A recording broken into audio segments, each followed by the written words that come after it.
नमस्कार सभी साथियों का HBN24 न्यूज में स्वागत करता हूं। लाइक एंड शेयर कीजिए, चैनल को सब्सक्राइब नहीं किया है तो सब्सक्राइब कर लीजिए। जैसे कि आप सभी जानते हैं कि चुनाव व्यवहार का समय है, तो चुनाव 50% तक हो चुका है। शुरुआती रुझान आने शुरू हो चुके हैं। सबसे पहले सभी लोगों की नजर थी कि आखिर ओबीसी वोट बैंक पे जो राजनीति की जा रही है भाजपा के द्वारा, आखिर वो कहाँ है, कांग्रेस उसको तोड़ने में कितना कामयाब हुई। तो ये जानकारी के साथ वीडियो में आगे बढ़ते हैं कि अभी शुरुआती रुझान क्या है, आपको बताऊंगा शुरुआती रुझान। उससे पहले मैं आपको बताता हूं कि शुरुआती जो वोट बैंक है वो कहां गए हैं। मुख्य तौर पर फाइट भाजपा और कांग्रेस की है, लेकिन INLD का भी प्रभाव कुछ सीटों पर देखा जा सकता है, इस बात में कोई संदेह नहीं है।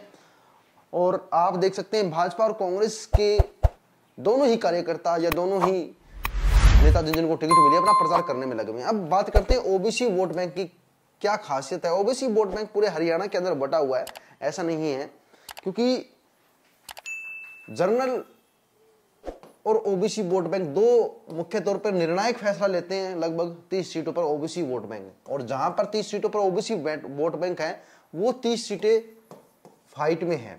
कुछ सीटें जहां पर अदर्स वोट बैंक ज्यादा है वो भी फाइट में है। यानी मुख्य तौर पर एक ही कास्ट का वोट बैंक हो तो वो तो सीट उसी पार्टी की हो जाती है। जैसे कि अहिरवाल क्षेत्र माना जाता है, जहां पर अहिरवाल यादव वोट बैंक है तो वहां पर अहिरवाल ही जीतता है। और काफी सीटें जाटलैंड है जहां से जाट ही जीतते हैं। और इस बार शुरुआती रुझान क्या कहते हैं, शुरुआती रुझान में ओबीसी वोट बैंक ने इस बार भी मोदी जी के नाम पर चुनाव किया है, लेकिन कांग्रेस 50% वोट बैंक तोड़ने में कामयाब रही है।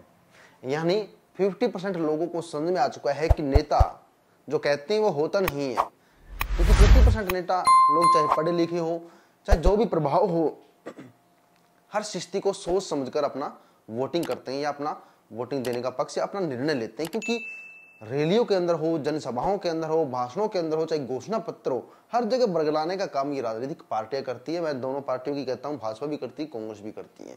अब ये तो जनता को समझना होता है कि कौन आपका हितैषी हो सकता है।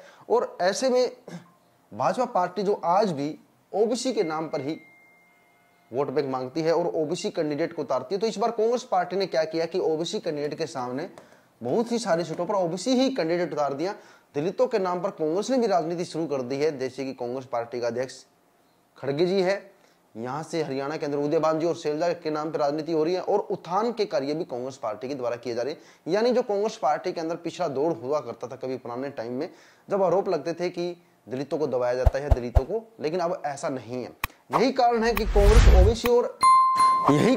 कांग्रेस ओबीसी और SC वोट बैंक में सेंध लगाने में कामयाब रही है, लेकिन INLD पार्टी ऐसा नहीं कर पाई है। तो मुख्य तौर पर फाइट कांग्रेस और भाजपा की चल रही है। अब शुरुआती रुझान क्या कहते हैं, सबसे पहले मैं हॉट सीट की बात करूंगा कि ज्यादातर मेरा फोकस रहता है हिसार जिले की सीट पर। आदमपुर की बात की जाए तो आदमपुर के अंदर जो ओबीसी वोट बैंक का रुझान हमेशा से चौधरी कुलदीप बिश्नोई की तरफ होता था, क्योंकि लोग मानते हैं कि चौधरी कुलदीप बिश्नोई एक बैकवर्ड के नेता है।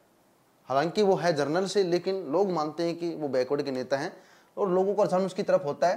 तो इस बार भी रुझान है, लेकिन 50% ओबीसी और SC का रुझान इस बार कांग्रेस की तरफ भी है, इस बात में कोई संदेह नहीं है। तो यानी एक ओबीसी बैंक पे कांग्रेस और भाजपा के अंदर डिवाइड हो चुका है। ऐसे में बचा हुआ जनरल का वोट बैंक, जिसमें से जाट, ब्राह्मण, बिश्नोई और एक दो समाज और आते हैं, बनिए वगैरह। तो 50-50 जाट एक तरफ है और बिश्नोई बनिए एक तरफ, इनका वोट बैंक दोनों पार्टियों में बटा हुआ है। इसी कारण आदमपुर की सीट फाइट में है और एग्जिट पोल के अंदर भी अंदाजा नहीं लग पा रहा है कि आदमपुर की सीट कौन जीतेगा। हालांकि चांसेस है, शुरुआती रुझान के अंदर फाइट चल रही है। शाम को शायद आंकड़ा आ जाए कि 2000-3000 वोटों से यहाँ से हार जीत होने वाली कि किसकी तरफ जाएगी, ये शाम को आपको एग्जिट पोल में आंकड़ा मिल जाएगा। और ऐसा ही त्रिकोणीय मुकाबला बरवाला के अंदर देखने को मिल रहा है। बरवाला के अंदर बीजेपी, कांग्रेस और संजना सातरोड तीनों ही फाइट में है।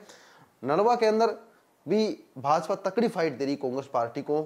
हांसी के अंदर भाजपा एक तरफ है, हिसार के अंदर सावित्री जिंदल और कांग्रेस के बीच तगड़ा मुकाबला चला हुआ है।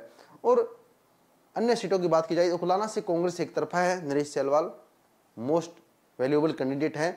और यही चीज रानिया के अंदर है, रणजीत सिंह चौटाला और अर्जुन सिंह चौटाला के बीच फाइट चल रही है। डब्बावाली के बीच में अमित शाह और दिग्विजय चौटाला के बीच फाइट चल रही है, लेकिन IND की वहां पर मजबूती है। IND, एलनाबाद, रानिया और डब्बा वाली से मजबूती में चल रही है और आईएनएलडी की मजबूती बरवाड़ा के अंदर भी है, आईएनएलडी की मजबूती विद्या रानी की सीट जो है नारनौंद उसके अंदर भी है, और उसके अलावा एक दो सीटें और है जहां फाइट में आगे चल रही है। अगर यही आंकड़ा रहा तो आईएनएलडी पार्टी का मैं रुझान बताता हूं, मैं आपको बताता हूं कि कौन सी पार्टी को कितनी सीटें मिल रही हैं शुरुआती रुझान में, और ये आंकड़े शाम तक बने रहते हैं नहीं रहते हैं। शुरुआती रुझान की बात की जाए तो मैं आपको बताता हूं बीजेपी, कांग्रेस और आईएनएलडी और अदर्स में आम आदमी पार्टी है। आईएनएलडी 4 से 8 सीटें शुरुआती रुझान में आंकड़े आ रहे हैं कि आईएनएलडी की 4 सीटें पक्की है, 8 सीटों तक हासिल कर सकती है। वहीं पर निर्दलीय 5 से 10 सीटें, निर्दलीय 5 तो पक्के हैं, 10 सीटें निर्दलीय तक जा सकती है, यानी 20 सीटें अदर्स तक जा सकती है। अब बची हुई 70 सीटों में से कांग्रेस को कितनी सीटें मिल रही? बची हुई 70 सीटों में कांग्रेस 40 से 45 सीटों पर जा रही है शुरुआती रुझान के अंदर, और वहीं पर बीजेपी 25 से 30 सीटें जा रही है, यानी 5 सीटें इधर कम होकर इधर भी जा सकती है। यानी ये शुरुआती रुझान आ रहे हैं, फिलहाल चुनाव चल रहा है, शुरुआती रुझान ये आ रहा है। और शुरुआती रुझान जो होते हैं, मतलब शुरुआती तो क्या है 50% तक पोलिंग हो चुकी है, तो ये रुझान शायद एग्जिट पोल तक बने रहें। बाकी एग्जिट पोल में बताते हैं कि साफ साफ अंदेशा है कि शुरुआती रुझान के अकॉर्डिंग तो कांग्रेस सरकार ही आ रही है।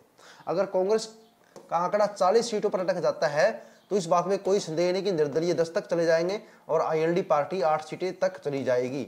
अगर कांग्रेस 40 पे जाती है या 40 से 1-2 सीटें और भी डाउन जाती है तो जो प्रोग्रेस होने वाली है वो आईएनएलडी और निर्दलीय की होने वाली है। तो कांग्रेस पार्टी को निर्दलीय का या आईएनएलडी पार्टी का सहयोग लेना पड़ेगा सरकार बनाने के लिए। लेकिन